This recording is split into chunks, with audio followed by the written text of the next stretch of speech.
Alors, pour concrétiser leur rôle comme ambassadeurs pour Français pour l'avenir, la dernière journée, les ambassadeurs ont écrit des engagements qu'ils allaient apporter dans leur communauté. Puis, aux cérémonies de clôture, les jeunes ont présenté leur engagement au CA et à d'autres membres de la communauté franco-colombienne pour démontrer ce qu'ils ont travaillé dessus cette semaine. Mon nom c'est Francisco Caruso et puis je viens de Hawkesbury en Ontario.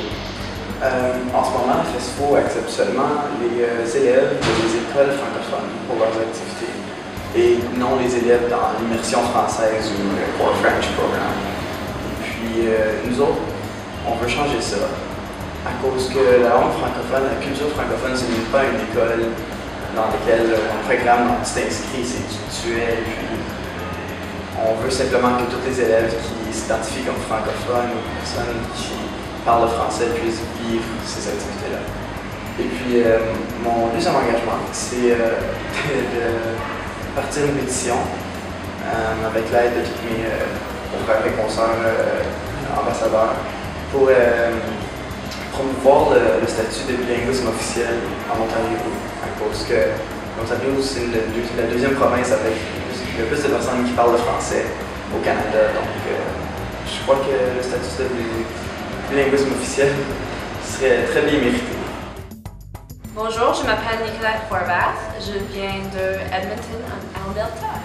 Alors, une des plus importantes des engagements pour moi, c'était vraiment de trouver ces ressources dans ma communauté et dans ma région francophone parce que moi je trouve à mon école, je n'ai pas ces ressources. Alors j'aimerais vraiment trouver ces ressources, prendre avantage de ces ressources ainsi que les poster dans mon école pour que les autres ont ces ressources aussi.